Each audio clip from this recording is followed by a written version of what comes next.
Boa noite, bom dia, boa tarde. Não sei que momento que tu vai estar assistindo essa live, o replay da nossa live. E hoje nós vamos dar continuidade então a uma live que a gente deixou para trás aí lá no dia 20, 21, 30, nem lembro mais, faz tempo, que é a simulação pericial. Então, como que o assistente técnico e o perito se comportam durante o ato pericial. Fazer um bate-papo com o Dr. Tiago, que é meu brother aí, que trabalha muito como assistente técnico. Como é que o perito se comporta, como é que o assistente se comporta, e assim a gente foi conversando sobre o tema. E aí a gente falou, e aí faltou tempo para falar da visita em loco, e é o que a gente vai fazer hoje. O Dr. Tiago já está online. Boa noite, Bruno, Paula, Imperato, Mona Lisa, grande Imperato, show de bola, hein, gaúcho? Fer Castilhos 19, vou acenar pra galera aqui. É isso aí. O som tá bom? Estão me ouvindo bem? Tá bom o som aí? Vamos ver aqui quem é que pediu. Ó, vamos ver se o Dom segue hoje. Outro dia o cidadão não conseguia entrar na live. Foi. Vamos ver. Opa! Aleluia. Hoje deu! Aleluia, irmãos! Hoje deu! Aleluia, irmãos! Aleluia! Eu troquei até o fone, né? Porque outra vez tinha dado pau no fone. Troquei o fone, acho. Eu vou arrumar minha câmera aqui que tá cortando a minha cabeça. Vamos ver se eu arrumo. Ah, agora bem melhor. Eu também. Aí, ó, show de bola. Boa noite, Sandra. Deixa eu ver quem mais entrou aqui. Alves, Nice, Vinícius Garcia, Lucas. Tem uma galera aqui. Érica. Show de bola. Então vamos lá, né, gente amiga? Vamos esperar mais uns 3 minutinhos só para o Instagram avisar que estamos ao vivo. E aí vamos dar sequência aí no nosso bate-papo que a gente ficou devendo aí, né, Thiago? Falou demais aí e ficou pendurado no pincel essa parte aí. Mas sempre fica devendo, né? Sempre tem assunto. Bom, tanto é que a Peritoteca tem 20 episódios, né? E nunca termina. Não vai terminar, não tem como. É isso aí. Vamos ver aqui. Daniel Capelaro tá me devendo um churrasco. Podia convidar, né? Só entra na live para dar oi. E churrasco que é bom nem pensar, né? Nada. Eita, nossa. Tá louco. Mas muito bem. Mais um minutinho, pessoal, só para ter certeza absoluta que o Instagram vai entregar a nossa live. Tá rindo, mas pagar o churrasco é bom não, né? Professor Leonardo Rocha Rodrigues. Nossa, cara, o cara que quer trabalhar com perícia, cara, é assim que funciona. O primeiro professor que eu tive na área pericial foi um mestre, na verdade. Gratidão, que legal. Dr. Leonardo, por ter apresentado a perícia fisioterapêutica para mim lá em 2010, 2011. Curso denso, pesado, curso dele, uma tijolada. Foi sensacional naquela época. O Leonardo foi meu professor na pós de ergonomia do IACS, lá em Porto Alegre, lá em 2009. Bom, é que na verdade no Rio Grande do Sul aqui, se não falar no nome dele, não tá falando ergonomia, né? O cara é uma referência, Verdade. Né? Ele é do... Verdade. Hoje ele é o cara do compliance da JBS, então pensa na altura que ele tá já, né? Beleza. Bem. Tá entregue a live, vamos dar o start. Só vou dar uma recapitulada do que a gente falou na live anterior para quem ficou para trás aí, perdeu. No primeiro episódio a gente falou do preparo, de baixar o processo antes, de estudar o processo antes, né? Eu como perito, de ler, de saber o que o reclamante está pedindo, dizer se aceita ou não a perícia, olhar a petição inicial, etc, etc. Então, definir ali, enfim, o que o processo, do que se trata aquele processo ali e, principalmente, saber o que está acontecendo, né? Para não chegar na perícia não sabendo nem o nome do reclamante. Que falta de educação, né? Então, E acontece. Acontece. A rodo, né? Chega lá, o perito começa a ler o processo, abre o PDF, começa a ler na hora ali. Cara, não faça isso. Ou fala assim, vocês têm acesso à internet aqui, eu preciso acessar o processo. Me ajuda, não, né? Não, me ajuda. A cachorrada tá violenta que estão ouvindo aí. Sim. Bom, no momento da perícia, então, a gente falou que é importante colocar na sala só quem realmente vai contribuir, só quem realmente vai ajudar ali com o processo, que realmente vai contribuir com a fala do reclamante, vai, enfim, ajudar, né? Se é para você botar 10, 12 pessoas na sala que vão ficar em silêncio, são 10, 12 testemunhas que vão estar testemunhando contra a pessoa ali. Então, não faz sentido. Não né? precisa. Não precisa. Então, importante pedir o documento de identificação do reclamante para ver se realmente é aquela pessoa, porque às vezes muda, né? Muda o gerente, muda o cara do RH e chega na hora, não conheço essa pessoa aí. Então, é bom tu pedir ali, anotar o nome de todo mundo que está participando da perícia, o cargo da pessoa, quanto tempo ela trabalha ali, então essa parte também é muito importante. Uma coisa muito importante que é gravar o depoimento, né? Colocar para gravar, porque você vai precisar talvez de alguma informação que está ali e que pode se perder, um quesito complementar que vem um tempão depois ali para tu responder, que pode estar lá relacionada com isso. Fazer perguntas. O assistente também, né? O assistente também pode gravar. Com certeza. Até tenho feito muitos stories, ali o pessoal tem umas dúvidas. Ah, mas será que eu posso gravar? Ah, será que pode? Pô, artigo 466, parágrafo 1º, que é primeiro que o assistente é de confiança da parte, e o artigo 473, parágrafo 3º, que diz que o perito e o assistente eles podem se valer de todos os meios para produzir a prova. Então você pode se valer de todos os meios, ele pode se valer da gravação, da filmagem e tudo mais. E tem mais, agora, esqueci o artigo, cara, mas que fala que o perito deve assegurar ao assistente que ele tenha acesso a tudo que está acontecendo na perícia. Os documentos, diligências, diligência, tudo. Então, cara, o assistente ele pode tudo. Foi muito bom a reforma do Código de Processo Civil, porque ele pegou e trouxe o assistente para o mesmo nível do perito. Porque antes a gente tinha assim, uma coisa meio velada de que o perito é maior que o assistente. Não ficava explícito, né? Mas era uma coisa meio velada ali de que o perito mandava mais e tal. Mas não, na realidade não é isso que funciona. Beleza. E aí a gente falou também que a gente dá voz para todo mundo pode falar no depoimento, fica claro que, né, o assistente pode fazer as perguntas, né? Coletar o depoimento rico em detalhes, tudo isso a gente falou. E aí depois, eu não estou bem lembrado se a gente chegou a falar de exame físico quando a perícia é trabalhista. Chegou a entrar na parte Falou por cima, né? Falou um pouquinho por cima. Tá, vou recapitular. Se for uma perícia, então, fisioterapêutica trabalhista, vai ter 2 momentos, vai ter a avaliação física do reclamante e depois a perícia ergonômica em loco, propriamente dito.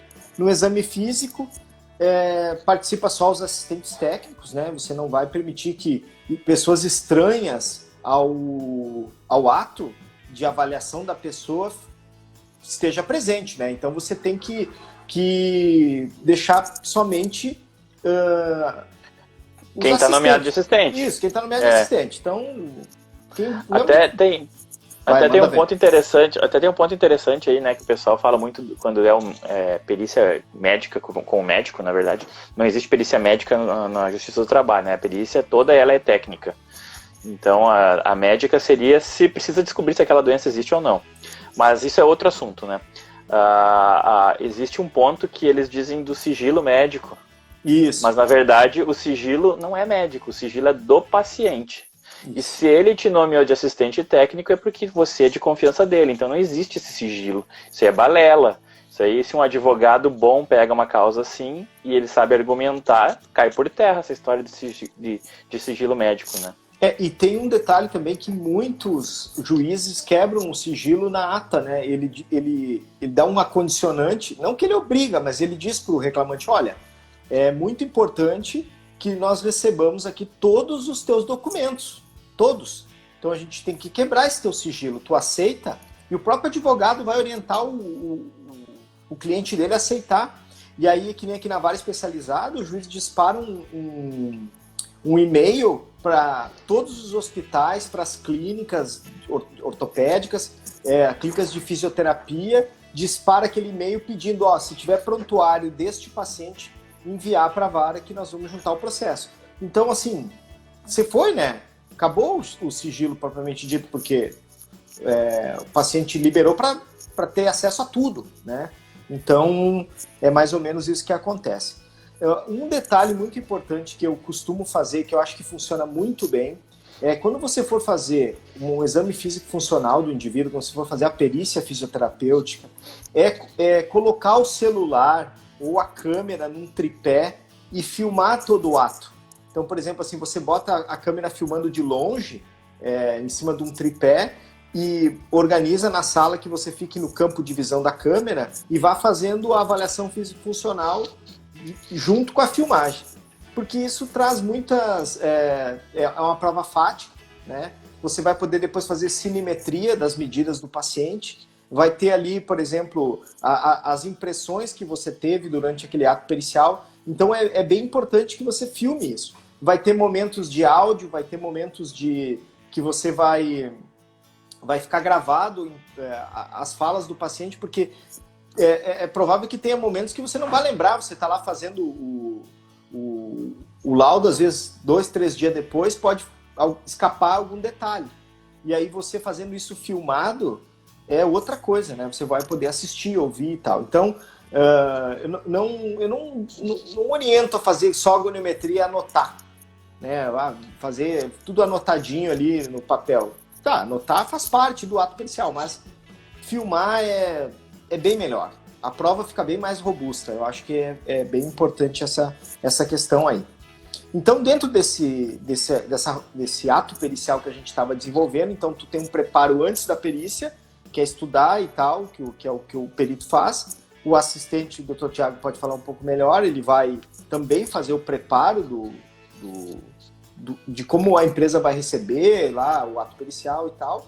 Vai ter o comportamento durante a perícia, da coleta dos depoimentos. Vai ter o exame físico na sequência. Quer dizer, cada um faz como quiser, né? Mas eu faço nessa sequência, faz o exame físico, e aí depois a gente vai, então, para o chão de fábrica ou para fazer a avaliação in loco, né? E aí essa avaliação in loco, que é a perícia ergonômica propriamente dita, ela tem alguns detalhes que a gente pode discutir hoje e conversar um pouquinho mais. Bom, a primeira coisa que não tenho que fazer é filmar, né? Vamos lá, né? Avaliação in loco com foto não. Me ajuda, né? Porque é aquilo, tu não viu o perito com um cronômetro na mão e ele não filmou o ato pericial. Aí chega e entrega o laudo com cronoanálise, com um ciclo de tantos segundos, mas o cara é um super dotado, né? Porque ele olhou o ciclo, memorizou e contou e fez tudo. Não é nem memória fotográfica, o cara tem a memória de filmador. É um computador. O cara é um Robocop, né? Sei lá como é que ele faz. Então, assim, não faz sentido. Então, primeira coisa, gente, ato pericial de perícia ergonômica tem que ser filmado. Inclusive, assim, também não adianta vir com o celularzinho, filmar de costa, que não dá para ver a mão da pessoa, não dá para ver o cotovelo, não dá para ver o ombro. Então a filmagem ela tem que ser feita em todos os quadrantes, os ângulos. Tem que ser uma filmagem de costas, uma filmagem de lado, uma filmagem de cima. Mas como é que eu vou filmar de cima? É por isso que eu... Tem o monopé. Monopé, né? Cara, tem que investir um pouquinho, né? Você vai ter que... Eu uso câmera. Então peguei minha câmera aqui para mostrar. Eu uso uma filmadora. É bem difícil achar filmadora hoje. A minha é velhinha, ó. Eu uso uma filmadora, né? Ela vai no monopé, daí quando tu coloca no monopé, o monopé é que nem um pau de selfie. Aí o que faz com aquele pau de selfie? Você vira a câmera para filmar de cima. Por exemplo, você vai filmar rotações de ombro. Cara, rotação de ombro, se não filmar de cima... Acho que compramos na mesma promoção. Comprou a tua é igual. É igual. Essa aqui ela tem um projetor, ó, dá para retroprojetar na parede. Isso, essa aí mesmo. E eu tenho essa aqui também, né? Tem uma GoPro também. Isso aí. Equipamento é tudo pro perito, né, cara? Não pode ter preguiça, né? Então, assim, por exemplo, você vai avaliar rotações de ombro numa tarefa de montagem, que a pessoa tá montando alguma coisa na frente dela. Cara, se você não filmar de cima, não tem como. Não existe a mínima possibilidade de ter certeza de que ângulo o cara tá fazendo sem filmar de cima. Aí você tem, além das rotações de ombro, você tem as rotações cervicais, as rotações de tronco. Se não filmar de cima, não tem como também. E além da filmadora, o monopé, além de ele ser bom para isso, o monopé vai te ajudar em momentos que você vai filmar em alguns lugares que não tem alcance. Por exemplo, assim, ó, você vai filmar no frigorífico, algumas tarefas, elas estão assim, o pé direito, né? Frigorífico de abate de animais de grande porte, tipo boi e porco, às vezes a área que o cara tá trabalhando tá 3 metros de altura e só cabe ele ali, naquele posto de trabalho. Então você não vai conseguir com o seu celular lá do lado filmar, você não vai conseguir chegar perto dele. Então você vai ter o quê? Você vai ter que ter um tipo pau de selfie para você levar a câmera naquele ponto, né? Já me aconteceu, por exemplo, fazer uma perícia nas pessoas que descarregam os caminhões, desenlonar o caminhão. O cara tá lá em cima no caminhão, na parte mais alta, em cima da lona. Você não vai conseguir subir lá em cima. Vai ter dificuldade. Então, o que você faz? Você pega a câmera, abre o monopé e filma o cara lá de cima. Então, gente, equipamento... Cara, invista em equipamento. Porque... E monopé tem de tudo que é valor, né? Tem de R$100 e poucos a R$2.000. Então não precisa ser o de 2.000. Claro. Poxa, o meu é o mais baratinho. O meu é o mais baratinho, do Mercado Livre. 100 pila no Mercado Livre, tu compra o monopé. Isso aí. Então o monopé... Cara, Ó, agora a live ficou pesada. Entrou ali... Entrou o Alexandre. Alexandre Batista, o diretor da Câmara Técnica do CREFIT 5 de Fisioterapia do Trabalho. Capaz de cair a internet agora. Vai cair. Então, assim, o monopé, cara, e a câmera é fundamental. Uma coisa que você tem que estar atento, a câmera também, é ter bastante memória, porque vai rapidinho. Que nem hoje eu fiz 3 perícias, tá? E eu precisei de 2 horas de espaço no cartãozinho para fazer todas as imagens dessas 3 perícias, e eu consumi uma bateriazinha inteira da câmera. Então eu sempre tenho uma bateria extra. Porque pode acontecer, como já aconteceu, vai acompanhar um mecânico de manutenção, por exemplo. O cara faz várias tarefas, vai caminhando atrás do cara com a câmera ligada, e quando você vê, não vai conseguir fazer 3 perícias num dia, né? Então tem que ter uma câmera sobressalente ali e tal. Então, não tem o que fazer, filmar é fundamental. Além de filmar, o perito tem que tirar medidas, né? Então, por exemplo, se dentro do objeto da perícia cabe um estudo do mobiliário, você vai ter que fazer as medidas do mobiliário. Medidas de peças, alturas de trabalho. Então, lá naquela visita em loco, o que você vai precisar? Precisar de uma trena. E aí eu sugiro uma trena a laser, né? Você vai ali, encosta, aperta um botão, ela te diz tantos metros. Até porque pode vir a ter a necessidade de tirar uma medida de distância percorrida do indivíduo, quanto ele caminhou, quanto ele andava com uma caixa, sei lá, com a paleteira. Você pode usar. A trena laser é bom, e nessa minha aqui é de 30 metros. Então você pode apontar de onde você está para algum lugar e fazer essa medida de 30 metros. É uma beleza, você tem uma ideia bem conforme do que você está avaliando.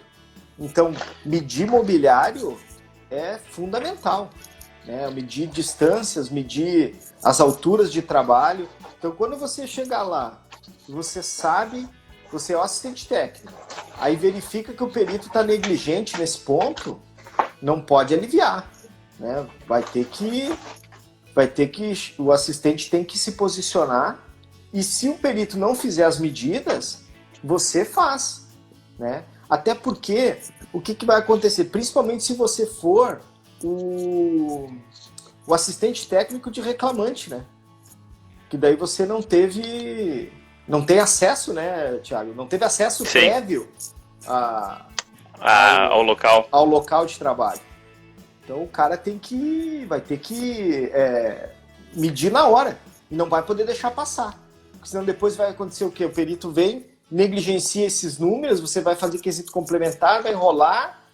Cara, a perícia você ganha no dia lá. Depois não adianta chorar, né? Espernear depois fica difícil, a não ser que você seja algumas coisas muito gritantes. Mas muito... Eu queria achar minha trena para mostrar. Eu tenho uma, eu não me lembro a marca, mas ela dá até a área. Isso deve ser Bosch. Não é Bosch, é uma outra marca, só que eu não sei onde em qual das minhas mochilas que ela tá. Mas a gente mede uma distância linear e uma altura e ele dá a área. Ela dá toda a área. Hoje você tem aplicativo de celular que faz essa medida aproximada, mas a trena laser é a melhor opção de todas, né? Sim. Então, assim, o que acontece? Você tem que ganhar a perícia no dia lá, cara. Porque depois, o que vai acontecer? Se você começar a espernear muito, por exemplo, assim, você é o assistente técnico e aí você estava lá no ato pericial e aí o perito, por algum motivo, não fez as medidas do mobiliário e aí você começa a fazer um monte de pergunta de mobiliário. Mas qual que é? Cara, muitas vezes o perito responde, se era tão importante, por que tu não mediu? Ele vai jogar a responsabilidade para você. Assim, era tão importante que no teu parecer não tem. E aí? Lembra que o perito é de confiança do juízo.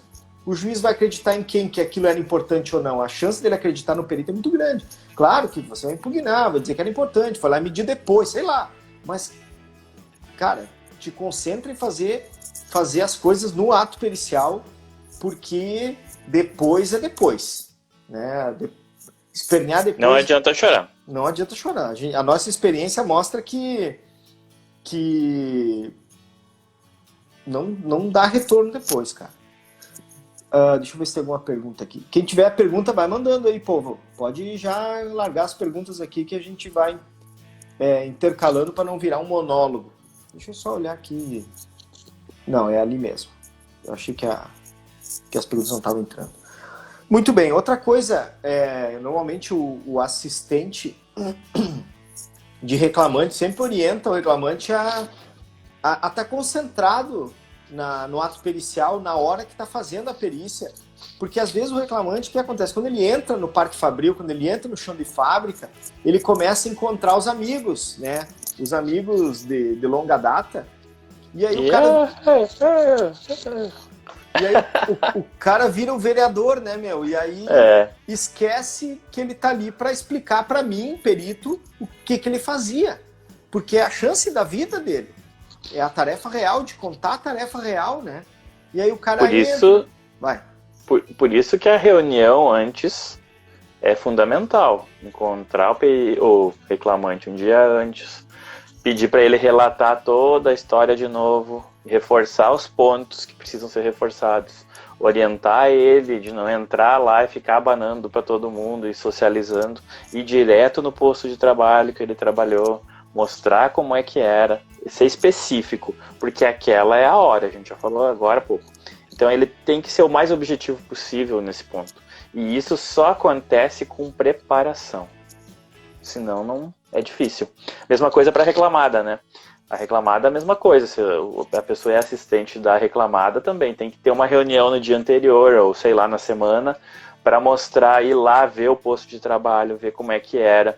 Já separar lá o funcionário que é mais experiente lá, acolher o depoimento dele, ficar preparado. Então isso é muito importante para quem defende a reclamada também.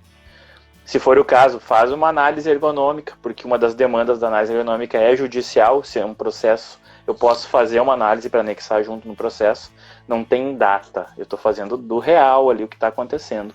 Então eu tenho uma preparação melhor. Vai me salvar? Depende do que eu encontrar. Porque é como a gente diz sempre, assim, né? A ausência de análise ergonômica não é a culpa automática, né? Não tem análise nexo causal. Que a gente já viu algumas bobagens desse tipo falar por aí, né? A empresa não tem análise ergonômica nexo direto. Por favor, quem fala isso não fez uma perícia na vida. Nada a ver uma coisa com a outra. Porque no Código de Processo Civil e no Código Civil você tem que provar a culpa. A culpa se vem através de negligência, imprudência e imperícia. Tudo bem, ela pode ter sido negligente, mas o posto-trabalho pode ser que é tranquilo, né? Não machucou ninguém, né? Então, assim, nunca teve atestado naquela função, CDM. Nunca teve atestado, não teve afastamento, não teve adoecimento, não tem queixa no ambulatório, quer dizer, não faz sentido, né? Então, o preparo do reclamante é muito importante. Vamos ver. Ah, tá. O Vitor perguntou se o dinamômetro é utilizado com frequência e qual modelo se utiliza mais. Eu imagino que o Vitor está perguntando da avaliação fisioterapêutica. Física. Isso. Cara, a dinamometria é utilizada sim com frequência, né? Só que quando você vai fazer uma avaliação físico-funcional, com base na semiologia fisioterapêutica, você vai avaliar algumas funções relacionadas ao movimento, principalmente a mobilidade articular ativa, a força e a sensibilidade dolorosa. Só que dessas três valências, você vai ver que a dor e a força, elas são muito fáceis do cara simular, dizer que está fazendo força e não está fazendo. Então, depois do seu diagnóstico, você não vai poder se apoiar 100% na falta de força ou 100% na queixa de dor, porque são valências simuláveis, né? Então, você tem que ver o conjunto da obra. Então, sim, a gente usa o dinamômetro com frequência, muito mais nas assistências técnicas do que na perícia, propriamente dita. E o modelo, cara, tem de tudo. O mais barato que a gente tem hoje é o da Instruterm, que é R$100 que é o de mola. Que é o de mola. E você vai ter aí o Saerran, que também é de mola, e tem hidráulico, tem o Saerran. Saerran é S-A-E-H-A-N. O Saerran tem de mola e tem hidráulico. E o Jamar, isso, que é a Ferrari dos dinamômetros.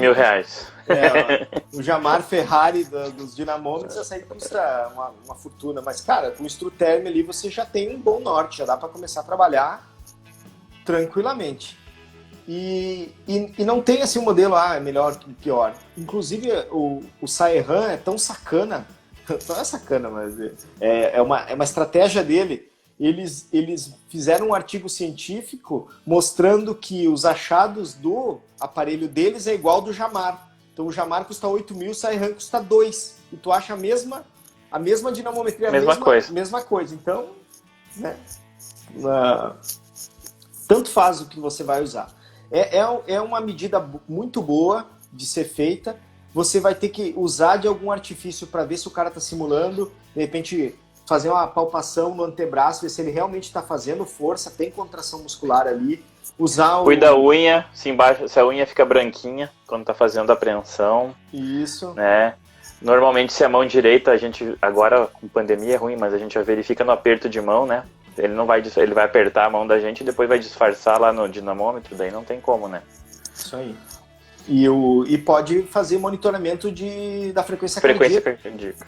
Isso aí. A variabilidade cardíaca é um indicador de que existe uma contração muscular vigorosa ou uma dor lacinante que a pessoa, ou uma dor, né, moderada ali que a pessoa está sentindo durante o teste. É um marcador fisiológico. Eita, eu não sei quem caiu. Ah, não. Eu achei que tinha caído. Não, é um marcador fisiológico, né? Exato. Não tem como mentir, né? Não. O nosso coração é um metrômetro, né? Então, beleza. Que mais? Bom, no ato pericial, você vai ter... Eu, como perito, eu tenho uma experiência assim que às vezes as empresas fogem de pedidos que a gente faz lá na hora. Por exemplo, pesar alguma coisa. Ah, não tem balança, a balança está estragada. É uma lenda para pesar uma peça, ou uma caixa, ou seja lá o que for. Então, o que eu faço? Eu levo a minha balança de mão, que é essa aqui, ó. De viagem.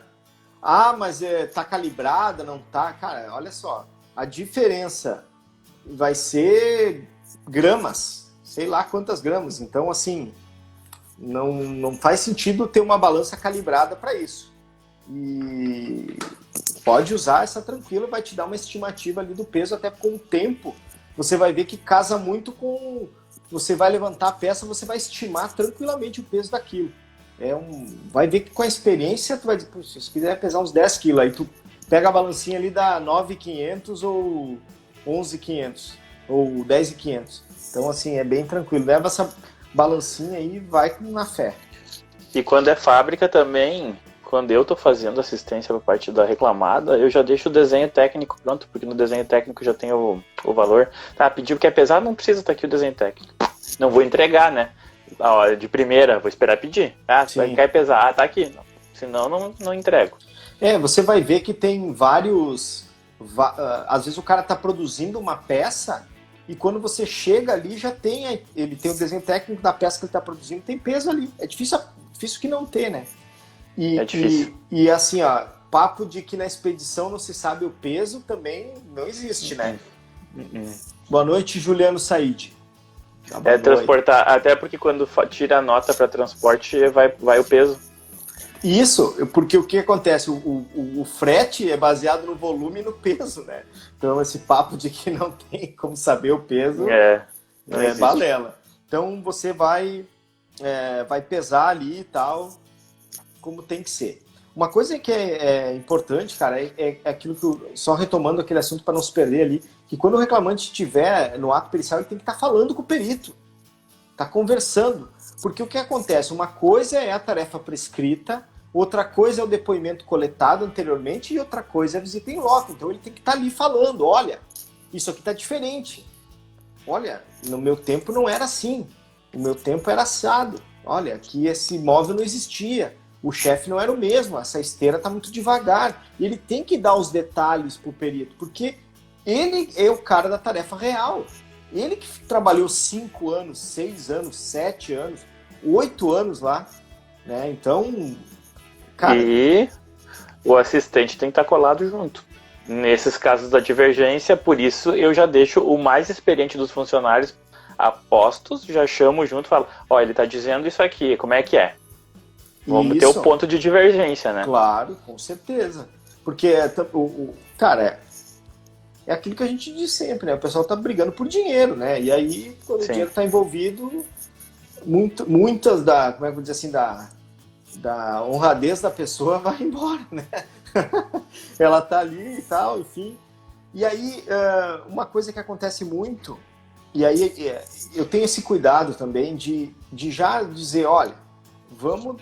o que acontece? Começa a ter debate entre o reclamante e um preposto da empresa. Porque não era assim, porque era assado, os caras começam a divergir muito. Então, assim, deixa só os assistentes.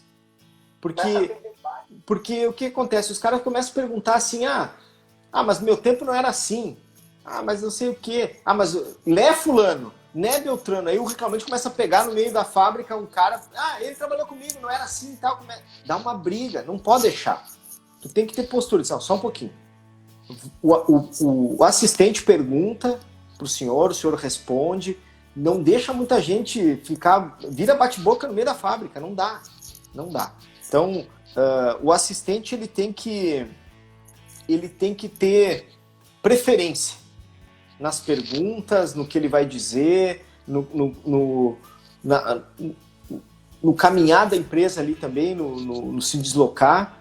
E se você estiver assistindo a reclamada, já avisa os representantes da empresa que o assistente do reclamante vai poder filmar, vai poder perguntar, vai poder pesar, se ele quiser pesar coisa, se ele quiser fazer medidas. O que você não pode permitir é que estranhos ao ato façam isso. Então, que aconteceu esses tempos de eu estar numa perícia e o advogado reclamante se atracou a tirar foto. Mas aí não... como é que eu vou dizer? Eu não barrei ele. Aí o dono da empresa ficou me perguntando, ele pode fazer isso? Não pode fazer isso. Ele não tem esse direito. Inclusive, se ele usar essas imagens, eu processo ele. Né? Porque realmente o cara fazendo foto assim, não permito que advogado me grave, né? Não permito que ele me grave, né? A minha voz, o que eu estou fazendo, não permito, porque, cara, o que o advogado vai fazer com isso, tecnicamente?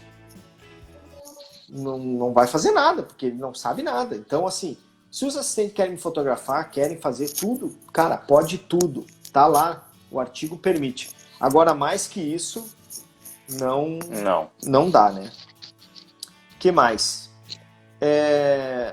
Uma coisa também que o perito precisa ter a sensibilidade é ir com calma quando estiver no chão da fábrica, assim, para não interpelar as pessoas de maneira muito agressiva, muito forte. Por quê? Porque as pessoas estão intimidadas ali. Tu tá com uma câmera filmando, tá lá o diretor da empresa, o líder, tá tenso, aquele clima, e você, vem cá, tu faz muita força aí? Pô, a chance do cara dizer que não é muito grande, né? Porque ele tá intimidado. Essa esteira é sempre devagar assim? Sim. Então você tem que fazer algumas perguntas mais evasivas. Do tipo assim, olha, e essas peças aí? Sai sempre essa peça aí? Ah, essa peça é uma peça... É o carro-chefe da empresa? Não, o carro-chefe é aquela. Aí, por que não estão produzindo aquela? Porque hoje entrou esse pedido. E aí você vai deixando o cara mais à vontade. E aí, como é que o trabalho tá bom? Você consegue atingir o ritmo da esteira? Consigo. Aí libera aquele cara, vai fazer outra coisa, daqui a um pouco volta. E aí, me conta mais um pouco aqui. Você trabalha quanto tempo? Porque se você pega, encosta o cara na parede e começa a interrogar, como é que eu vou dizer? Vai garantir o emprego dele. É a sobrevivência dele. Então você tem que ir devagar, tem que ir aos poucos. E também é um dever do assistente da empresa avisar que vai ter uma perícia, que o perito vai estar lá, que ele vai perguntar para você. Fica tranquilo, fale a verdade. E não adianta querer enganar o perito, cara. Tudo bem, pode pegar alguém que está começando, né? A pessoa tem um pouco menos de experiência, tu vai enganar ele, uma, duas, mas na terceira que ele já está mais experiente, você não engana mais. O cara vai fazer as perguntas certas, vai tirar medidas, vai observar, né? Que nem, às vezes, quando tem várias palestras que eu dou, eu mostro uma imagem de um carrinho de carregar papelão que a pessoa dizia que o representante da empresa dizia que só ia um fardinho em cima do carrinho, só que o carrinho tinha uma proteção na frente para segurar 10, 15 fardos. Então não adianta tu mentir.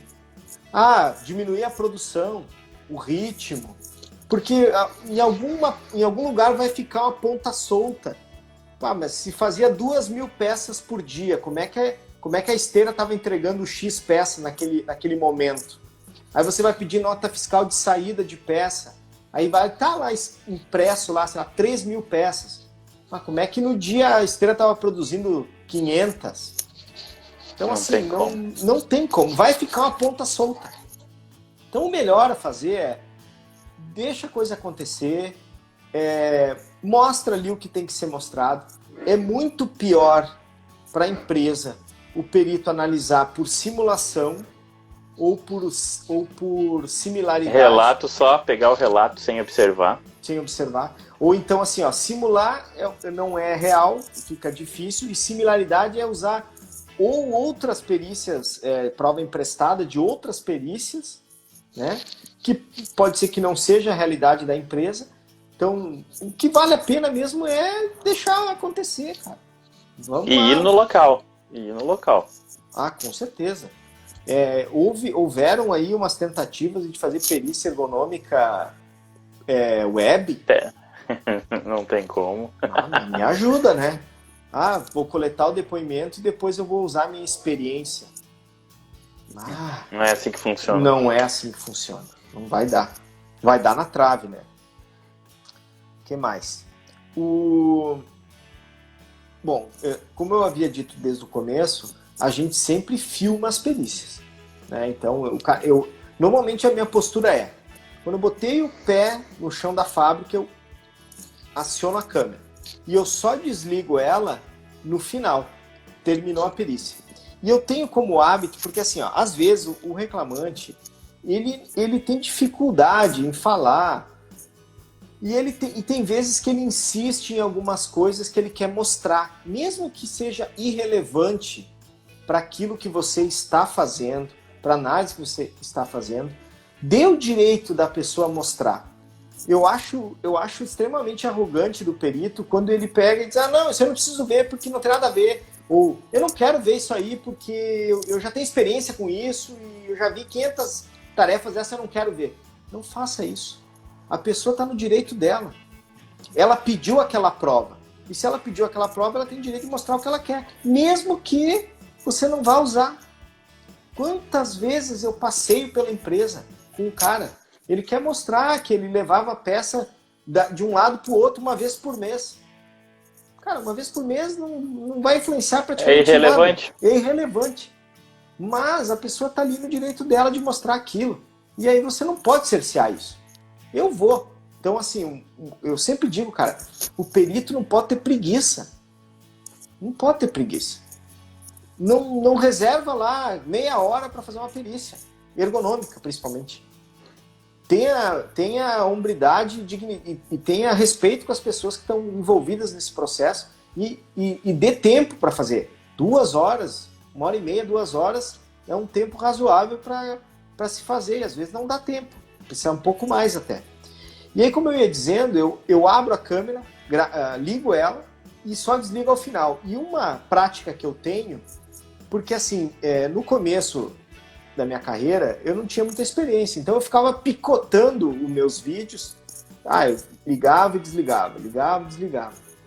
E algumas vezes eu sofri algumas impugnações, dizendo que eu não dei a oportunidade do cara falar, que bem na hora que ele me falou tal coisa, eu cortei o vídeo. Coisas desse tipo, assim, de o choro do perdedor, que a gente chama. Eles ficam tentando encontrar algum problema ali. Então, o que eu faço? Eu ligo a câmera e não desligo mais. Então, o áudio está todo gravado, os minutos está tudo gravado. E no final, quando eu estou terminando a perícia, eu viro a câmera para o reclamante e pergunto para ele: seu fulano, o senhor conseguiu mostrar tudo que o senhor gostaria para mim? Sim. Tem mais alguma coisa que o senhor gostaria de mostrar? Não. Desliga a câmera. Acabou. Então, assim, aquela coisa do depois de ter até inspeção judicial, que para quem não sabe o que é inspeção judicial, quando o juiz tem uma dúvida muito grande no processo, ou quando o processo está muito debatido, um diz uma coisa, outro diz outra, e aí as partes estão debatendo muito, o juiz ele pode ir no local, fazer uma inspeção judicial. Quando o juiz vai fazer a perícia ergonômica. Já pensou que bacana? Eu participei uma vez de uma inspeção judicial, eu era assistente e justamente de tanto incomodar no processo e dizer, olha, não foi retratada a tarefa real do cara. Não foi. O perito entregou um laudo distorcido. A tarefa que nos interessa está no meu parecer e não no laudo judicial. E debate. O advogado pediu uma coisa que eu nunca tinha visto. Fez o reclamante fazer uma declaração de próprio punho, dizendo que não reconhece aquela tarefa. E vai e vem, aí o juiz, não, eu vou lá, eu ver. E ele marcou uma inspeção judicial. E aí como é que funciona? É o juiz, o secretário dele, o perito dele, que fez a perícia já, e os assistentes. 5 pessoas, e mais que a empresa quiser botar na roda. E aí, quando nós chegamos lá, o perito queria insistir naquela tarefa, e o reclamante disse, eu não trabalhei aí. O meu trabalho é aqui. E aí a gente foi e conseguiu mostrar. Aí o perito malandro disse assim, mas isso aí tu não me disse no dia. Eu disse, como não disse? Eu tenho anotado aqui. Eu falei, tá aqui no meu parecer. Se eu, como assistente do reclamante, só tive uma oportunidade de vir aqui e conseguir ver o que ele fazia, como é que tu não viu? Resumo da ópera, esse perito nunca mais foi nomeado. Óbvio, né? Completamente incompetente, né? Então, assim, cara, organiza o teu pensamento. Quando tu chegar na perícia em loco, cara, filma tudo. Dá trabalho um pouco depois para cortar na hora de editar, mas tu vai ter que contar ciclo mesmo. Então tu já vai escolher aquele pedacinho, corta ali. Seleciona o frame lá, faz o cálculo, bota o cronômetro. Isso aí não vai alterar o teu tempo de trabalho. Vai dar na mesma. Vai dar na mesma. E aí, claro, você precisa de algumas ferramentas para fazer isso, né? Então, o que nós indicamos? Nós indicamos o uso do Kinovia, né? Que é o software de edição de vídeo gratuito que você baixa no kinovia.org e faz a sua avaliação, a sua filmagem ali de boa. Eu até indico que baixe a versão beta, porque a versão beta sempre tem mais ferramentas. Isso. Né? A versão beta, como ele é um software que ele é open source, né? É um software de código aberto, todo mundo que trabalha com ele pode anexar alguma ferramenta. Então o pessoal usa ele muito para análise de gesto esportivo, essas coisas aí. Então sempre tem novidade. Já está na versão, acho que a versão beta é a 27. E a versão normal, estável, é 8. Então tem muita diferença, tem muita ferramenta na beta. E é muito bom, assim, porque, cara, o Kinovi pro ergonomista é a pá do pedreiro, né, cara? É a pá do pedreiro. E pro assistente técnico é o fuzil. Dependendo para que for usar. Nossa, né? Você vai calcular ali posturas estáticas, posturas fora da angulação adequada, aquelas nocivas. Então, realmente, o cara tem que ter esse conhecimento aí de Kinovi. Se você não tem, você tem que buscar no mercado algum curso. O Dr. Thiago é especialista em Kinovi. Então, aproveita. Tem artigo aí lá no meu blog. Tem Instagram. No blog. Em breve, curso de Kinovi, né, doutor? Em breve, curso de Kinovi. Cara, pro ergonomista, pro perito ergonômico, cara, tem que saber Kinovi, tem que aprender a usar para facilitar a sua vida, para você não ser reiteradamente impugnado e destituído, né? Porque não dá para aceitar perícia ergonômica sem filmagem.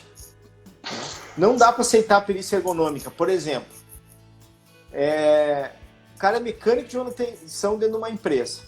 Aí o perito foi lá, acompanhou o cara trabalhando 1 hora. Aí vem o laudo com uma postura de rula grave. Não, por favor. Não. Não dá, Rula né, não, né? Rula não. Rula não dá, cara. Rula não. Primeiro de tudo, que o rula nem fala em risco, né? Não. Não fala em risco. Não. É uma ferramenta... Ele dá lá as medidas. Era investigar. Melhorar logo. O que eu tô fazendo? Investigar. Eu já tô investigando. Sim. Então, assim, é uma ferramenta que cabe em alguns casos, mas para perícia ela é muito fraca. Ela precisa usar uma ferramenta com mais sensibilidade, né? Uma ferramenta que tenha mais itens a serem avaliados. Então, assim, não dá para aceitar um rula numa tarefa de mecânico de manutenção, por exemplo.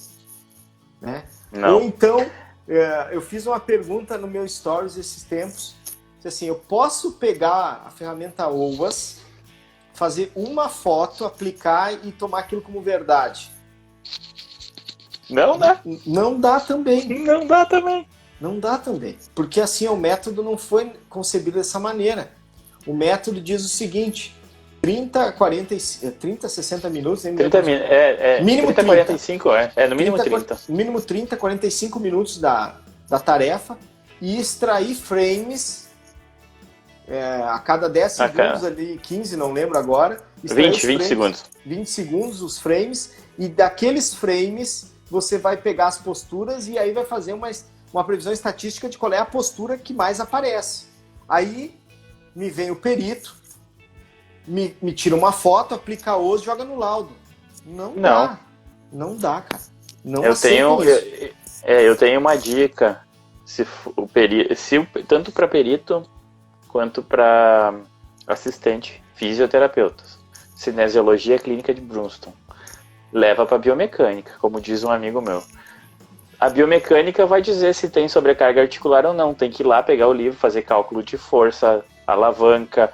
E isso aí é literatura, isso aí é estudo. Não é uma ferramenta, é conhecimento.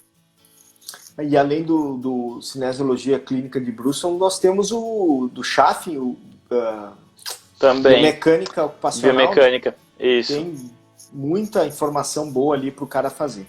Então, assim, gente, deixa eu ver se tem perguntas aqui. Podem largar as perguntas, cara, que falta 10 minutos para acabar a live. O que acontece?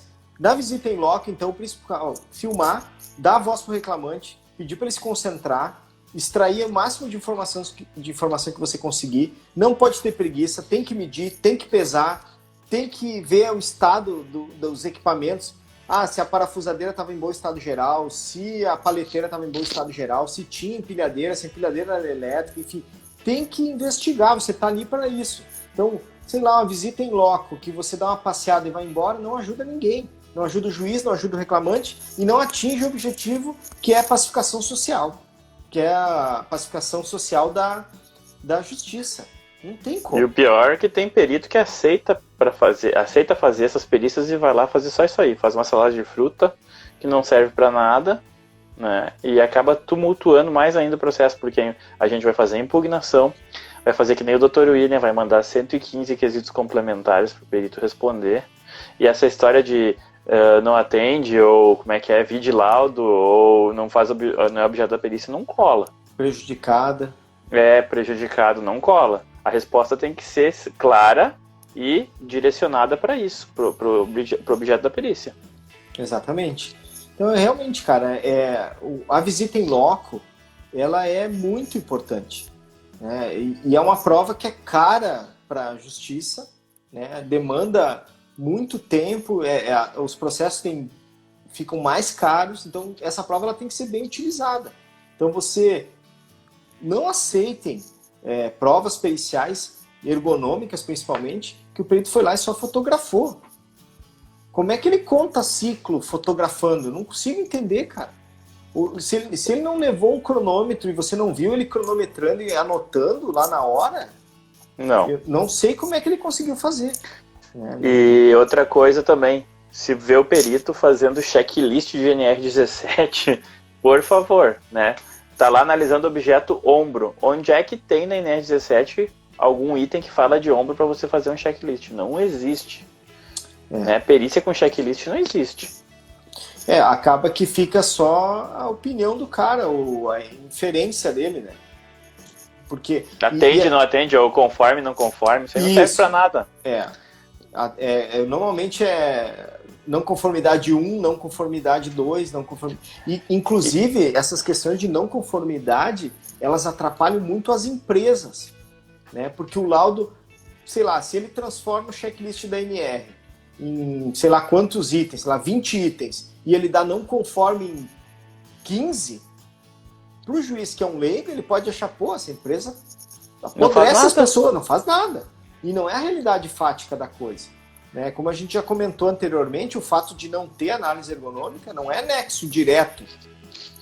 Cara, eu não sei de onde tiraram isso aí, que eu vi uma ferramenta, não sei o que era lá, que o cara dizia que não tem análise ergonômica, já tem que dar já nexo, casal. Não, né? Não. Cara, não faz sentido. Tem todo um estudo sobre a questão envolvendo a perícia de saúde, né? Ver as condições de saúde do indivíduo, a doença que ele ingressou no processo, quanto tempo de exposição, a frequência, as comorbidades que envolvem. É muito complexo o nexo causal, não é assim, tem ou não tem documento. Não cumpriu o documento, tem nexo. Cara, é impressionante. Né? Não dá para acreditar. E coisas que a gente também acompanha no ato pericial, que a gente tem que tentar apaziguar. Às vezes pode ter algum diretor, alguém que está mais assim inflamado, o cara não quer que faça, não quer que filme, não quer que isso. Antes de meter o pé na porta, é bom explicar. Olha, principalmente uma empresa familiar. Eu sempre digo isso, que a empresa familiar ela é mais difícil, porque o dono da empresa, aquilo é dele. Ele botou o primeiro prego na madeira lá do negócio. Então, é difícil para ele vir um estranho com a câmera, ditando regras. Então, na empresa familiar, você tem que ter aquele jogo de cintura, explicar para o cara, olha, eu não estou querendo direito, não estou lhe desrespeitando. A gente entende que a empresa é sua, e explica para o cara, e diz, olha, a gente só vai fazer a filmagem e tal, eu entendo que o senhor está desconfortável, enfim. E tenta apaziguar e não meter o pé na porta. Às vezes até o próprio preposto faz isso por desconhecimento da lei também. Sim. Às vezes o advogado da empresa não está lá presente e está só o preposto, ele diz, aqui ninguém vai filmar, aqui ninguém faz nada. Isso aí não pode acontecer. Não pode, não faz sentido nenhum. Muito bem, gente amiga, estamos caminhando para os 5 minutos finais do nosso bate-papo. Eu queria ver se vocês podem lançar, se alguém tem alguma pergunta, lança aqui que a gente vai matar essa no peito. Enquanto a pergunta não vem, a gente vai fazer o jabá. Para quem se interessa por perícia ergonômica, se vocês forem aqui na minha bio, depois vocês vão clicar ali no meu Linktree, tem a série de cursos que eu tenho um curso de ergonomia forense, tá? Que fala sobre, eu ensino e falo sobre a perícia ergonômica e assistência técnica judicial. São 70 aulas, com conteúdo denso, rico da minha experiência. Ó, chegou a pergunta da Mona Lisa. Sobre as ferramentas ergonômicas, já ouvi falar na NIOSH para cargas e a 11296 para postura estática. O que vocês acham dessas ferramentas? Sensacional, é padrão ouro, né? Padrão ouro. O NIOSH clássico, o NIOSH adaptado com cargas variáveis, que se chamam de NIOSH Biocra, que é o da ISO 11228 anexo 1, né? E a 11296 de postura estática. Fazemos perícia se o advogado reclamante não está presente, já vi. Sim, é comum. Sim. Só não faz perícia se o reclamante não tiver, né? Porque eu costumo, quando faço para reclamante, levar o advogado junto, até porque, como acontece às vezes, se a perícia é com o médico e ele não quer deixar a gente entrar, pega o reclamante pelo braço e vai embora. Né? Então não tem perícia, se eu não posso entrar, não tem perícia. Isso tem que ir para essa queda de braço aí, né? Quando é pro reclamante, quando é para reclamado fica mais complicado. Exatamente. O reclamante ele tem que estar presente porque é ele que vai dar a tarefa real, né? Se ele não está presente, você não consegue ter uma ideia do que é, né? O que vai acontecer. Já vi perícias que o perito foi e o reclamante não foi, ele fez a perícia igual. Fica manco. Complicado. Fica só um lado, só uma versão dos fatos, né? Só da empresa, né? Exatamente, só fica a versão da empresa. Beleza. Isso aí. Vou terminar o jabá, então. Aí eu estava dizendo, vai lá no meu curso de ergonomia forense, então 70 aulas, onde eu ensino a perícia ergonômica. Mas detalhe, esse curso é para ergonomista, então você tem que ter conhecimento das ferramentas. Nesse curso ainda não tem as ferramentas, mas eu vou em breve lançar um completão, que daí todo mundo entra cru e sai perito. Temos novidades por aí. Vai ter. Começando do zero já é assim, né? A pessoa não sabe nada da perícia e sai perito do outro lado. Entra no túnel e sai perito do outro lado. Sem a perícia trabalhista, por enquanto, que é a mais complexa. Então nós vamos chegar lá. Saudades das aulas de ergonomia do Thiago. Eliege. Obrigado, Eliege. O professor Thiago é sensacional, né? Faz aí o teu jabá aí, Thiago, para quem não conhece o Thiago. Me sigam no Instagram, podem clicar ali, né? Thiago Marchese. Eu faço a peritoteca junto com o Dr. Douglas, então quem tem interesse pela área, tem muito material grátis lá, né? Pode, no blog no meu blog também. Em breve teremos alguns cursos, então eu estou preparando um curso de Quinovia, também estou preparando um curso de auditoria em análise ergonômica, que é para fazer a análise na perícia, então fazer tanto como perito como para assistente técnico. Então eu vou entrar bem a fundo o que precisa ter na análise ergonômica, porque o pessoal costuma dizer que não existe uma receita, e existe sim, tem um roteiro para isso, então eu estou montando um curso só de auditoria em cima disso, e um curso de análise ergonômica começando do zero, que em breve também vai estar disponível para todo mundo. Beleza. A gente vê que tem muita dificuldade, pessoal, aí na questão da análise ergonômica. NR17 vai ser publicado esse mês, então provavelmente final do mês já vai sair a 17 nova, e aí a gente vai ter que fazer essa construção. A peritoteca, para quem está com saudade, ela vai voltar em breve. Os episódios estão sendo gravados, entrevistas, e coisa vai ser total. Por enquanto a gente está no Fisioterapeuta 4.0 falando de empreendedorismo. Tá? Quem quiser ouvir o podcast sobre empreendedorismo, nós temos aí o Fisioterapeuta 4.0. Quem está acompanhando e quiser, cara, todo dia vai ter stories agora. Tô nessa vibe aí de fazer stories falando de perícia todo dia, e vai ser assim até enjoar. É isso aí. Cara, interage lá, manda as perguntas. Quando eu abro a caixinha, manda pergunta lá. Hoje eu levantei uma polêmica ali da ginástica laboral, o pessoal tá respondendo, tá bem divertido ali. Teve resposta de tudo que é tipo, enfim. E nós temos 50 segundos e a live, para não cair, nós vamos se despedir. Dá o tchau. Muito obrigado, pessoal, por emprestarem os ouvidos, os tímpanos e os olhos. Muito obrigado pela atenção, dispor do seu tempo. Estou 100% disponível, só me chamar no direct aí, a gente conversa, bate um papo sucesso. Valeu? Valeu, obrigadão. Pessoal, até mais. Tchau, boa noite, vou encerrar a live. Bom descanso para todo mundo.